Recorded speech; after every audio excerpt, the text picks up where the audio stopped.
सो दोस्तों, most important topic and जो कि बोर्ड में आ भी चुका है, वो एक मैं आपको यहाँ पे बताने वाला हूँ। आपको आता भी होगा, हो सकता है, थोड़ा सा और समझ लेते हैं। That is law of reflection. Law of reflection को समझ लेते हैं। लॉ ऑफ रिफ्लेक्शन कहता है क्या है? देखिए, रिफ्लेक्शन समझिए पहले तो। This is a mirror. Mirror क्या होता है यार? Mirror is a reflecting surface. आप सबको मिरर देखा है ना यार, उस पर लाइट पड़ती है, दूसरी दिशा में रिफ्लेक्ट होती है, सबको पता है ना? सो ये सोर्स है, source of light, and this is your eye. अगर मैं बात करूं मेरे को चीजें दिखती कैसे, इसलिए मैंने इसको आई बना के दिखा दिया। दो बातें कवर कर रहा हूं जो कि पहली वीडियो में मैंने बात करी थी।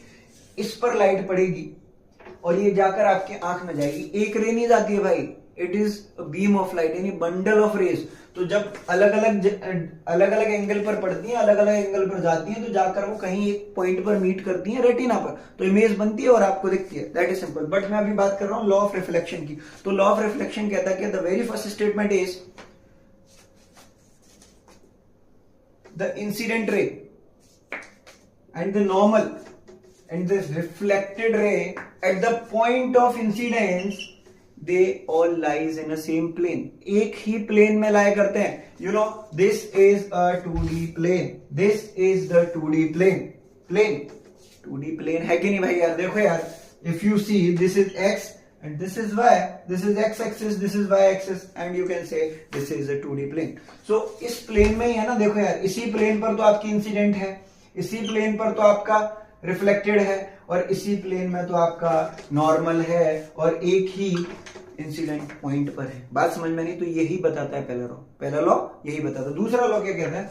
The angle of incidence is always equal to the angle of reflection. यानी जो एंगल ऑफ इंसिडेंस होगा वो हमेशा एंगल ऑफ रिफ्लेक्शन के बराबर होगा। यानी जिस एंगल पर आप लाइट को इंसिडेंट करोगे वो रिफ्लेक्ट होकर उसी एंगल पर जाएगी। बोलो बात समझ में आई? बोलो बात समझ में आई? ऐसा कह सकता हूं कि अगर मैंने इसको 30 डिग्री पर इंसिडेंट किया है तो ये जाएगी भी 30 डिग्री पर। Angle will be made with the normal. Okay, so this is all about the law of reflection. दो स्टेटमेंट होते हैं, आप देख लेना, आपके पास बुक्स में लिखा होगा। मेरे को समझाने का था तो मैंने समझा दिया। So thank you so much, bye bye.